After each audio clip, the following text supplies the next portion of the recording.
ketika definisi sesuatu belum jelas. Antara lain definisi yang belum jelas, definisi ilmu laduni. Rata-rata laduni adalah ilmu yang datang dari Allah tanpa belajar. Definisi menyesatkan itu. Sebab banyak orang mencari ilmu tersebut tidak mau belajar. Akhirnya laduni henteu diajar henteu. Legeg nu aya, sombong nu aya nepuk dada. Mentang-mentang anak kiai besar, aku mah langsung laduni stres.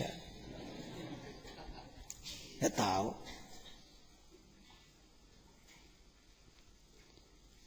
Saya buat definisi, najan definisina panjang lebar keun bae. Da.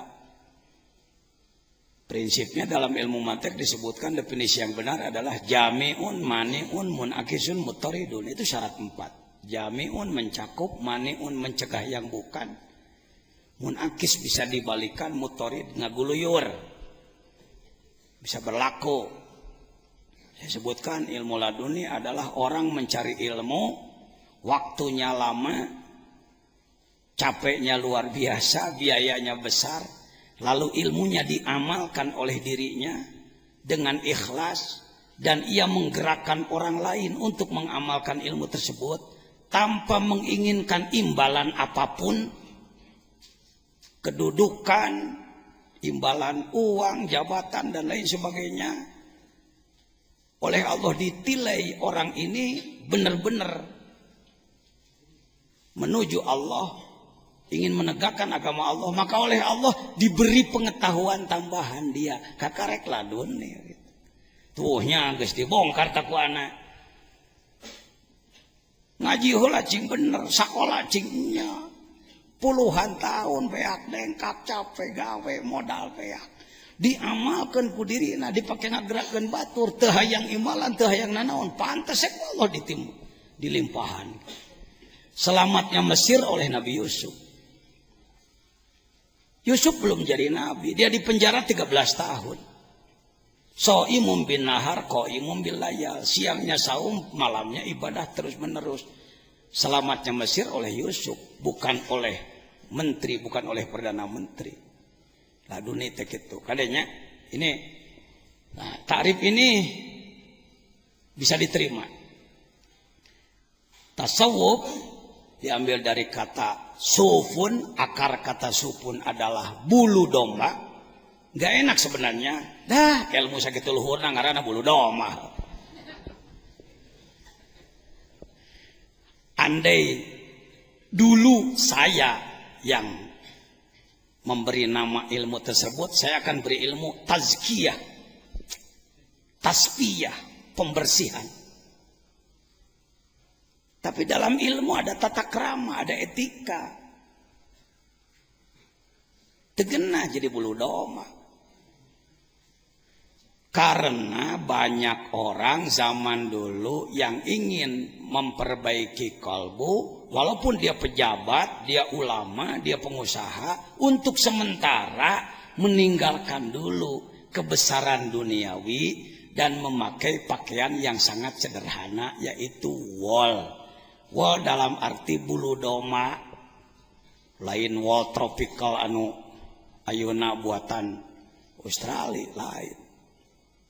Pakaian sederhana. Karena salah satu kebiasaan darwis para sufi adalah memakai pakaian seperti itu, disebutlah tasawufun.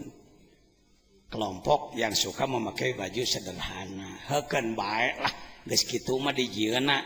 Kitu urang mah tinggal miluan tong dibongkar deui. Ya. Soal penamaan. Jadi bukan dari sofwa. Hati-hati, tasawuf bukan dari sofwa, sofwun, bersih bukan, tapi tasawuf pun dari sufun. Ya, kalau tasbiyah berasal dari sofwun, kebersihan, kesucian. Nama ini dipakai sebutan untuk sebuah ilmu pengetahuan khusus, yaitu ilmu untuk mengetahui tingkah laku kolbu, kelakuan kolbu. Di tasawuf teh lain ngajebredan batur nyalakeun batur, hayo he memponis-ponis batur. Bukan tasawuf.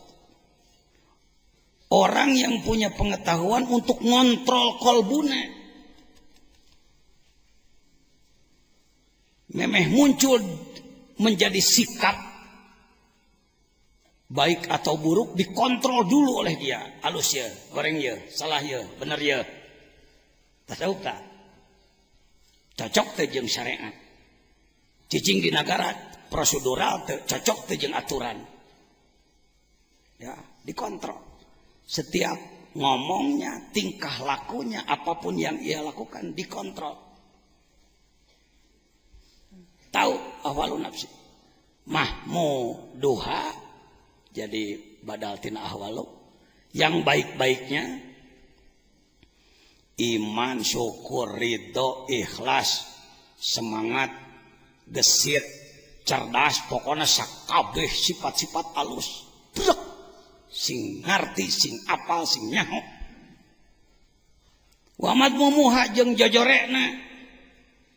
Sombong, adigung, takabur, belegug, bedegong, koret, belik, hasad, dengki, dan lain sebagainya. Semua penyakit-penyakit kalbu. Cukup dengan tahu saja atau untuk membuka-buka aib orang lain, wa kaifiyatu tathhiriha, bagaimana upaya membersihkannya. Kalau tasawuf baru pengetahuan, tasawuf ilmu sama dengan baru belajar resep, itu pernah masak. Resep sop bisa, resep rendang bisa, resep semur bisa, 10 macam resep, 100 macam resep bisa, tapi masak nggak pernah. Begitu nyieun sop di konengan, bikin sup pakai kunyit. Kenapa? Karena dia taunya resep aja. Saya hormati al-mukarramin yang sudah faham Ihya Ulumuddin, Nasoihud Diniyah, Nasoihul Ibad, dan banyak kitab-kitab tasawuf yang sudah diaji di pesantren-pesantren kita. Sebenarnya jurumiyah pun tasawuf, alfiyah pun tasawuf, Pak. Tergantung kemampuan, kecerdasan, pendalaman. Oh, masa begitu? Sok, tinggali jurumiyah Maimuniyah. Lirab'i arba'u alamatin. Kalau orang ingin rapat tinggi derajat di dekat Allah, arba'u alamatin, ada 4 tanda-tanda. Ad-dhammatu, satu domun berkumpul dengan guru yang ahli. Tuh dhammahna ge kadinya. Wal alifu aliful isnen, bergabung dengan guru, terus nempel. Teu kudu cicing wae jeung guru, najan jauh tetap nuturkeun. Alif. Wal wau jama babarengan jeung batur. Baru nantinya ada nun di ujung. Eta jurumiyah waliullah saya ajrumi itu. Ada jurumiyah al kalamu walabdu daraba jaidun, ada jurumiyah tasawuf. Alfiyah parpa bidomin wansiban patan parpa bidomin. Kalau Anda ingin tinggi derajat, temui, cari guru akhlak selain guru ilmu. Belajar akhlak jangan meninggalkan ilmu, belajar ilmu jangan meninggalkan akhlak. Orang tinggi ilmunya tapi akhlaknya tidak baik, tidak bernilai. Di depan bisa ngangguk-ngangguk, di belakang ngomong. Berakhlak tapi bodoh juga rugi, Pak. Rugi, Pak. Akhlak nama sayangan bodoh itu. Ulul albab, zikir fikir, dua-duanya, gabungkan dua-duanya. Ya, baik. Tidak cukup hanya dengan tahu. Hadirin jangan dengki, hadirin jangan sombong. Pak Ustadz sombongnya sudah ada dalam diri saya, kumaha nya, pokoknya jangan. Buntu dia. Jadi tunjukkan, oh sombong, cara micena kieu ieu alatna kieu carana. Baru itu dokter. Ini obatnya, diagnosa, ini penyakitnya, diagnosa, ini obatnya, terapinya. Minal madmumi wa tahliyatiha.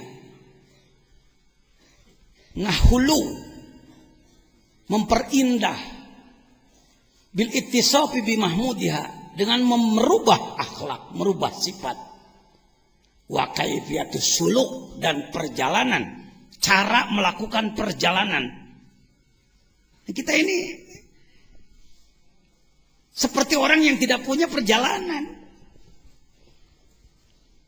Kumaha ieu ibadah mah ibadah we.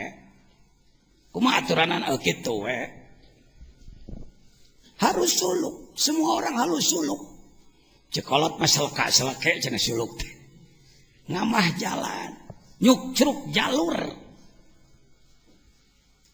Dari mulai Allah menciptakan makhluk, tidak bisa dirubah, jalurnya geus kitu. Saya orang yang insya Allah tidak terpengaruh dengan istilah modern. Karena modern itu jadi alat tipu. Jadi alat tipu. Yang modern adalah yang baru. Setiap yang baru adalah modern. Akhirnya orang Islam dipermainkan dengan kata modern. Baju modern begini, modern rame-rame. Cara makan modern begini, begini. Gaya modern begini, begini. Terbawa oleh modernisasi. Kalau menurut saya modern itu nilai. Sesuatu yang bernilai itulah modern. Quran itu super modern. Kalau ditinjau waktu bisa disebut kuno Quran, Pak. Quran kuno, hadis kuno, Rasul kuno. Padahal justru dia pelopor modern. Hati-hati.